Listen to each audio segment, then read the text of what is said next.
Hello everyone, आप सबका स्वागत है आपके अपने चैनल इजी मैथ्स। देखिए डियर फ्रेंड्स, आज की इस वीडियो में अपन राजस्थान का अपवाह तंत्र देखेंगे।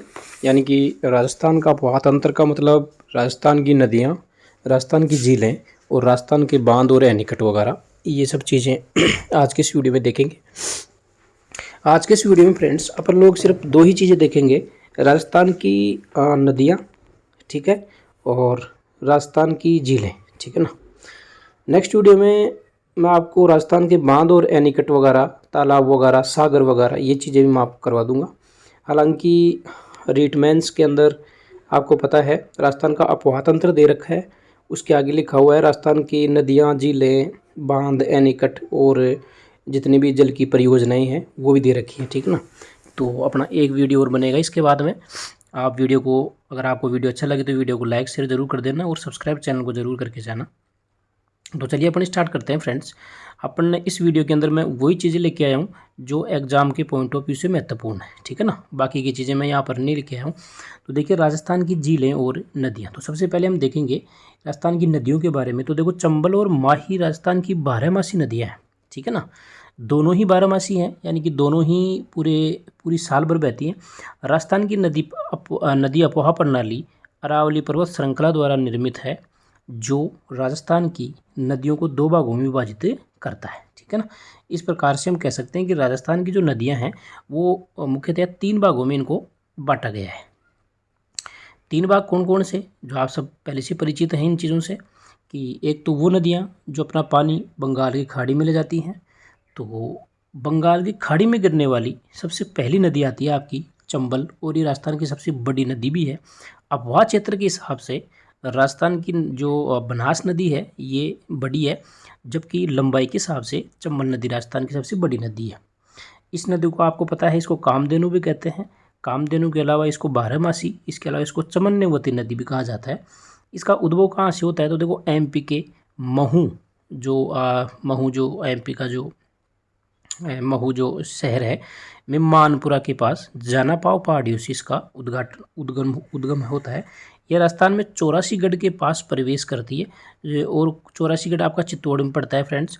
और जो और कोटा और बूंदी के बीच में क्या बनाती है, सीमा बनाती है। आपको बिल्कुल अच्छे से ध्यान रखना है कि ये नदी कौन से दो जिलों के बीच में सीमा बनाती है, तो बूंदी और कोटा के बीच में। नेक्स्ट देखेंगे, यह सवाई माधोपुर, करौली, धौलपुर से गुजरती है और अंततः यमुना में मिल जाती है। यानी कि एक प्रकार से यमुना की सहायक नदी है और यमुना आगे चलकर गंगा में मिल जाती है। गांधी सागर बांध, जवाहर सागर बांध, राणा प्रताप सागर बांध और कोटा बैराज, ये चारों बांध इसी चंबल नदी पर बनाए हुए हैं। नेक्स्ट, बनास, काली सिंधु और पार्वती इसकी सहायक नदियां हैं। ये आपको इंपॉर्टेंट है, ध्यान में रखना है, ठीक है ना। यहीं से प्रश्न बनता है और कहीं से भी प्रश्न नहीं बनेगा, ठीक है ना। ये जो मैंने आपको लाइनें बता दी, इन लाइनों से ही प्रश्न बनेगा चंबल नदी के बारे में अगर कोई प्रश्न आता है तो। नेक्स्ट यहाँ पे बंगाल की खाड़ी में जल ले जाने वाली नदी आती है बनास नदी। बनास नदी का उद्गम स्थल कुंभलगढ़ के पास खमनोर की पहाड़ियों से होता है, ठीक है। और यह गोगुंदा पठार, नाथवाड़ा, राजसमंद, रेलमगरा, चित्तौड़गढ़, भीलवाड़ा, टोंक और सवाई माधोपुर में चंबल नदी की धारा में जाकर मिल जाती है, ठीक है ना। सवाई माधोपुर में जाके चंबल में मिलती है, बाकी इन जिलों से ये बहती है। इस नदी को वन की आशा कहते हैं, ठीक है। बेड़च, कोठारी, ये बेदास नहीं है, ये बेड़च है। बेड़च, कोठारी, खारी, मेनाल, बांदी, धुंध और मोरेल इस नदी की क्या है, सहायक नदियाँ हैं, ठीक है, ध्यान रखना है आपको। नेक्स्ट यहाँ पर बात करेंगे फ्रेंड्स अपन काली सिंध नदी तीसरे स्थान पर आती है। काली सिंध, काली सिंध का उद्भव जो होता है फ्रेंड्स वो मध्य प्रदेश के देवास से होता है, और यह झालावाड़ और बारां जिलों से होकर गुजरती है और नानेरा में चंबल नदी में मिल जाती है। सहायक नदियों की बात करें तो परवन, उजाड़, निवाज और आहू इस नदी की क्या है, सहायक नदी है। नेक्स्ट, बंगाली खाड़ी की जो नदियां हैं फ्रेंड्स वो है पार्वती नदी। तो देखो पार्वती जो नदी है फ्रेंड्स ये आपकी मध्य प्रदेश के सीहोर क्षेत्र से निकलती है और बारां जिले में बहती है। सवाई माधोपुर के पास, पालिया के पास चंबल नदी के अंदर आकर मिल जाती है, ठीक है। बापनी, या इसको ब्राह्मणी नदी भी कहते हैं और इसको बापनी नदी भी कहते हैं, ठीक है ना। बापनी नदी, तो इसका उद्गम स्थल चित्तौड़ जिले के हरिपुरा गांव के पास है, और यह भैंसरोडगढ़ के पास चंबल में आकर मिलती है, जहाँ पर आपका पता है भैंसरोडगढ़ जो भैंसरोडगढ़ जो है ये एक त्रिवेणी संगम पे स्थित है, जहाँ पे ब्राह्मणी और चंबल नदी का जहाँ पे मिलन होता है वहीं पे भैंसरोडगढ़ दुर्ग है, चित्तौड़गढ़ के अंदर, ठीक है। नेक्स्ट बंगाल की खाड़ी की एक नदी है, वो है मेज नदी, ठीक है ना। मेज नदी भीलवाड़ा जिले से निकलती है और बूंदी में लाखेरी के पास चंबल के अंदर मिल जाती है। नेक्स्ट यहाँ पे बाणगंगा जो कि एक विलुप्त नदी है, ये बहती नहीं है। ये जयपुर जिले के बैराठ की पहाड़ियों से निकलती है, ठीक है। फिर यह सवाई माधोपुर में पूर्व की ओर बहती है और फिर भरतपुर में यमुना के अंदर जाकर मिल जाती है, ठीक है। तो आपको ये ध्यान रखना है।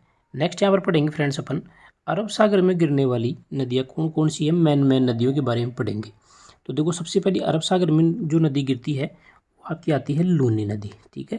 आंतरिक प्रवाह है कि ये वैसे सबसे बड़ी नदी है लूनी नदी, ठीक है। तो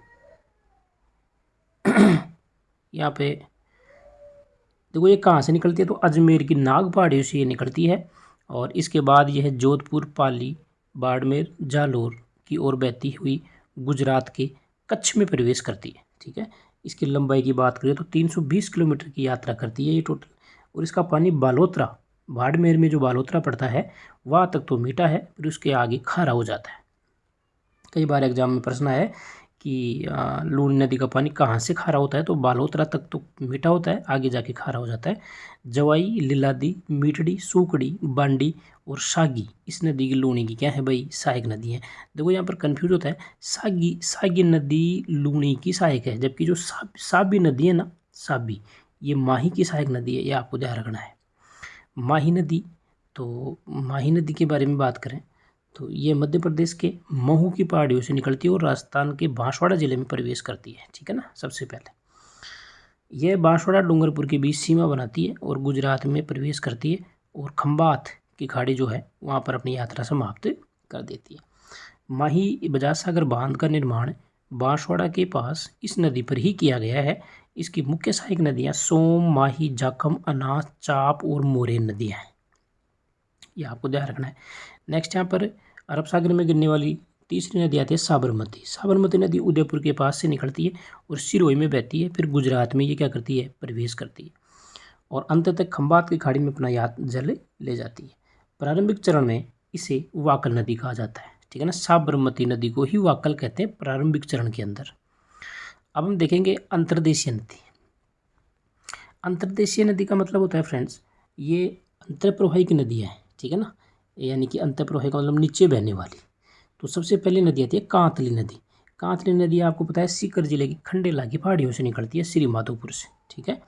और ये 100 किलोमीटर की ही लंबाई है इसकी टोटल और सीकर और झुंझुनू के अंदर बहती है और रेगिस्तान में जाके विलुप्त हो जाती है, इसलिए इसको अंतर्प्रवाही की नदियाँ कहते हैं। नेक्स्ट यहाँ पर आते हैं साबी। तो साबी नदी जो है फ्रेंड्स, ये सेवर की पहाड़ियों से निकलती है और बानासुर, बहरोड, किशनगढ़, मंडावर यानी कि टोटल ही अलवर ज़िले के अंदर बहती है, तिजहरा में बहती है, हरियाणा में जाके गायब हो जाती है, ठीक है ना। ये तमाम जो तहसीलें हैं बानसूर, बहरोड, किशनगढ़ और ये मंडावर, तिजहरा, ये आपकी अलवर की तहसीलें हैं। तो यानी कि साबी नदी मुख्यतः अलवर ज़िले में बहने वाली नदी है। नेक्स्ट यहाँ पर कांकनी नदी या कांकनी नदी, तो इस नदी को ही मसूरदी नदी भी कहते हैं। ये कोठारी गांव जैसलमेर से निकलती है फ्रेंड्स और कुछ दूरी की यात्रा करने पर ये गायब हो जाती है। ये मसूरदी नदी है और राजस्थान की अंतःप्रवाही की सबसे छोटी नदी है ये। मैंने एक वीडियो में बताया था आपको कि ये केवल 17 किलोमीटर की लंबाई है इसकी।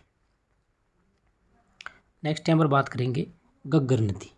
तो घग्गर नदी भारत की सबसे पुरानी नदी मानी जाती है, जिसको सरस्वती भी कहते हैं और ये हरियाणा में बहती हुई हनुमानगढ़, गंगानगर, सूरतगढ़ में बहती है और फिर पाकिस्तान में प्रवेश करती है। इसका नाम है मृत नदी, इसको मृत नदी भी कहते हैं। नेक्स्ट यहाँ पर देखेंगे हमें राजस्थान के कुछ प्रमुख ज़िले में, हालांकि मैंने ज़िले आपको पिछले वीडियो में 2 वीडियो में आपको करा चुका, फिर भी एक बार देख लेते हैं थोड़ा। राजस्थान में ज़िलों को 2 श्रेणियों में बांटा है, एक तो खारे पानी की झील है और एक मीठे पानी की झील है। यहाँ पर हम सबसे पहले देखेंगे खारे पानी की जो सबसे बड़ी झील है राजस्थान की, वो है सांबर झील। यह भारत की सबसे बड़ी अंतर्देशीय खारे पानी की झील। अगर भारत की सबसे बड़ी अंतर्देशीय पूछे तो सांबर, जबकि भारत की सबसे बड़ी खारे पानी की झील तो चिल्का है वैसे, लेकिन अंतर्देशीय पूछे तो आपकी ये सांबर झील आएगा। देखो रामसर साइट का नाम दिया गया है इसे क्योंकि यहाँ आर्द्रभूमि गुलाबी फ्लेमिंगो जैसे प्रवासी पक्षियों के लिए एक पसंदीदा स्थल है। रामसर साइट में इसको शामिल कर लिया गया है, आपको ध्यान रखना है। केवल देगना पक्षी विहार को और अपने सामर झील दोनों को शामिल किया हुआ है। झील का कुल क्षेत्रफल 150 वर्ग किलोमीटर है और इसी झील के अंदर देखो नदियाँ गिरती हैं कुछ, मेथा, सामोद, मंथा, रूपनगढ़ और खंडेला। नेक्स्ट खारे पानी की झील आती है डीडवाना। डीडवाना झील आपको ध्यान में रखना है, नागौर के अंदर है। नेक्स्ट आती है पंचभद्रा। पंचभद्रा आपके बाड़मेर में है। और चौथी आती है आपकी लूणकरणसर। लूणकरणसर झील बीकानेर के अंदर है। राहुल लूणकरण ने इसका निर्माण करवाया था। ये बीकानेर से 80 किलोमीटर दूर लूणकरणसर में स्थित है। कुछ अन्य प्रसिद्ध खारे पानी की झील है, आपको ध्यान में रखनी है फ्रेंड्स। फलोदी है, कुचामन, कोवाड़, काछोर, रेवासा, ये भी खारे पानी की झील है। ठीक है। मीठे पानी की कौन कौन सी झीलें हैं? तो देखो राजस्थान में पानी की कमी के कारण यह ताजे पानी की झील राजस्थान के लोगों के लिए वरदान का कार्य करती है। और राजस्थान की कुछ महत्वपूर्ण ताजे मीठे पानी की झील निम्नलिखित है। तो देखो सबसे बड़ी मीठे पानी की झील है जो राजस्थान की, वो है जैसमंद। जैसमंद झील का निर्माण फ्रेंड्स 1685 से 91 में गोमती नदी के तट पर बांध बनाकर महाराणा राज सिंह ने, सॉरी ये राज सिंह गलत है, महाराणा जयसिंह ने करवाया था इसका निर्माण। ठीक है ना, ये राज सिंह गलत है, महाराणा जयसिंह ने इसका निर्माण करवाया था, यह आपको ध्यान रखना है। और यह उदयपुर से 51 किलोमीटर दक्षिण पूर्व में स्थित है। इसके बाद इसे डेबर झील भी कहते हैं, ये भी आपको ध्यान रखना है। और ये प्राकृतिक रूप से सबसे बड़ी झील है। ठीक है, प्राकृतिक रूप से। हालांकि निर्माण इसका जयसिंह ने करवाया था, कृत्रिमी है ये वैसे, लेकिन राजस्थान की सबसे बड़ी प्राकृतिक झील भी पूछी जाए आपको तो भी ये जैसमंद आएगा। राजसमंद झील का निर्माण महाराणा राज सिंह ने 1662 में करवाया। इस झील के किनारे पर कई शिलालेख भी है। आपको पता है राजसमंद झील के ऊपर एक प्रशस्ति भी लगी है। 22-25 शिलालेखों पे संसार की सबसे बड़ी प्रशस्ति मानी जाती है, तो आपको ध्यान रखना है। और इसी पर शिलालेख लगाया हुआ है वो, और वो इतिहास के बारे में बताता है, मेवाड़ के इतिहास के बारे में बताता है। ठीक है, वो प्रशस्ति राज प्रशस्ति नाम है उसका। ठीक है। पिछोला झील की बात करें तो इस पिछोला झील में 2 द्वीप हैं। एक में जग मंदिर बना हुआ है और दूसरे में जग निवास बना हुआ है। ठीक है। एक वीडियो में मैंने आपको डिटेल में भी बताया है ये चीज़ें कि जग मंदिर में और जग निवास जो महल है उसमें क्या क्या हुआ था, ये सारी चीज़ें मैंने आपको बताई हुई है पहले की वीडियो के अंदर, आप देख सकते हैं। चैनल पे विजिट कीजिए और सभी वीडियो को देखिए और अपना प्यार और सपोर्ट दीजिए फ्रेंड्स। नेक्स्ट यहाँ पर फतेह सागर झील के बारे में बात करें तो देखो फतेह सागर झील भी आपका